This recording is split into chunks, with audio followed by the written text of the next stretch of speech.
President Donald Trump has signed a major executive order withdrawing the United States from a controversial United Nations forum that he says promotes a global diversity, equity and inclusion reparations agenda.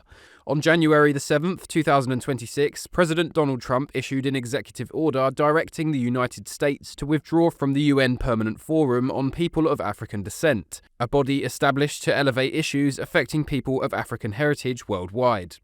According to US officials, the decision was prompted by what they describe as the forum's advocacy for race-based policies and a global reparations agenda, positions the Trump administration says conflict with the US Constitution's Equal Protection Clause and American values.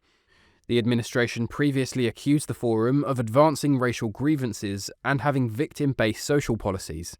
US officials also argued that the UN body violated the 14th Amendment's Equal Protection Clause. State Department spokesperson Tommy Pigott declared that America will no longer lend its credibility to racist organizations. The United States is proudly withdrawing from racist organizations such as this forum. He added, radical activists who embrace DEI ideology and seek to compel the United States to adopt policies mandating race-based wealth redistribution in organizations such as the UN Permanent Forum on People of African Descent will no longer be entertained.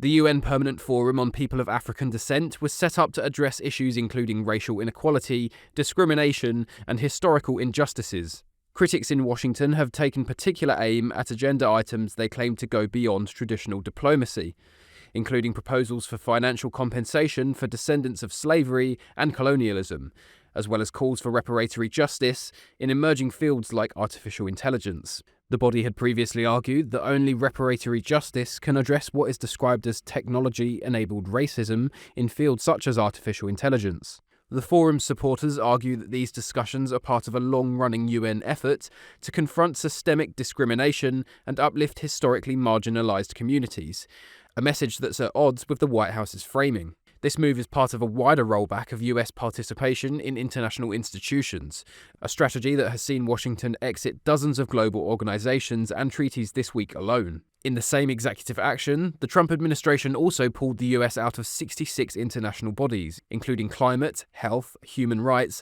and development organizations that the White House labels as contrary to American interests. Senior officials have defended these decisions, saying that they will refocus US resources on national priorities rather than global agendas.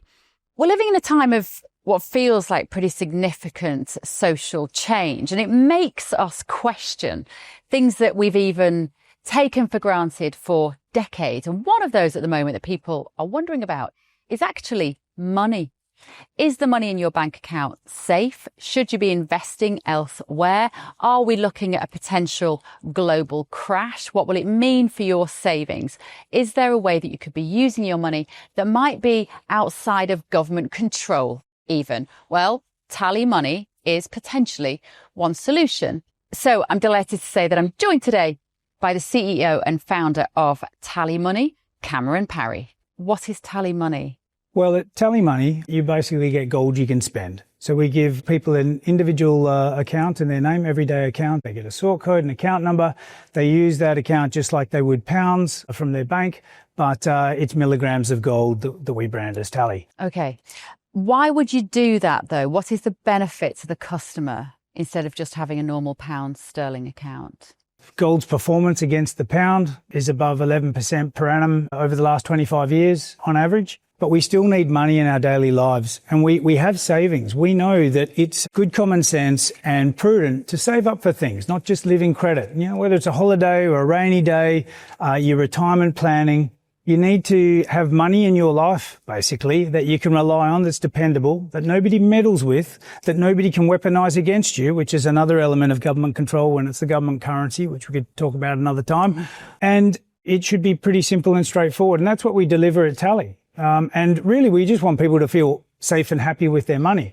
There was a time when the bigger your bank balance, the more confident you felt. Now it's like, I need to do something with it. I can't leave it there. In Tally, you can. Okay, brilliant. Cameron Parry from TallyMoney, thank you so much. Thank you, Bev.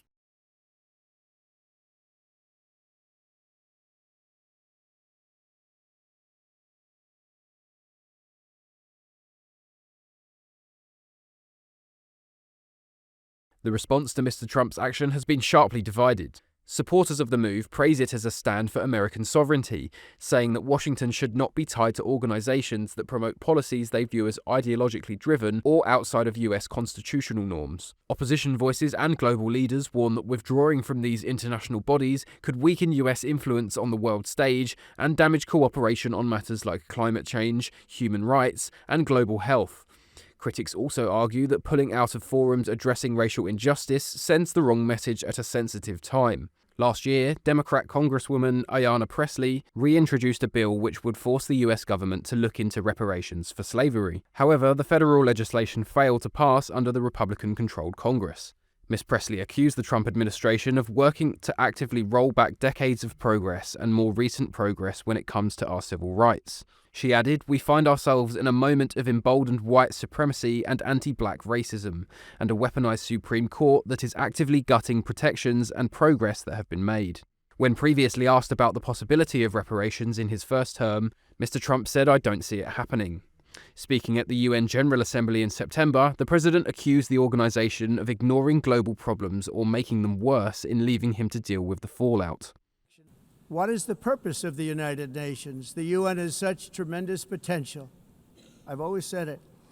It has such tremendous, tremendous potential, but it's not even coming close to living up to that potential. For the most part, at least for now, all they seem to do is write a really strongly worded letter and then never follow that letter up. It's empty words, and empty words don't solve war. An estimated 624,000 migrants journeying into the United States. Think of that. The UN is supporting people that are illegally coming into the United States, and then we have to get them out.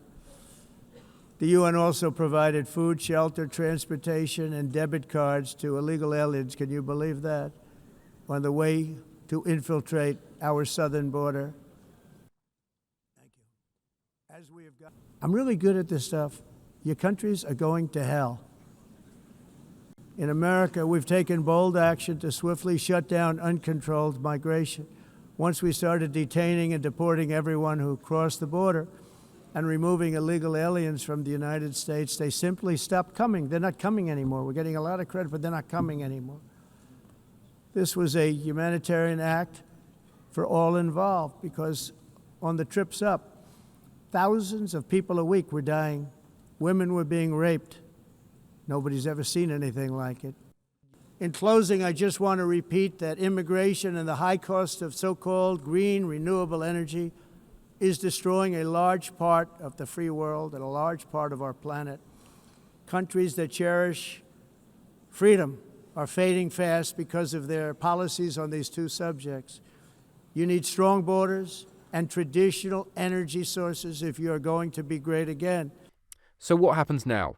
Officials say that the US will begin the formal process of withdrawing from the forum and other international organizations as soon as practicable. That could involve negotiations over timelines, legal questions over US obligations, and renewed debates in Congress, especially if future administrations seek to rejoin these bodies or overturn the order.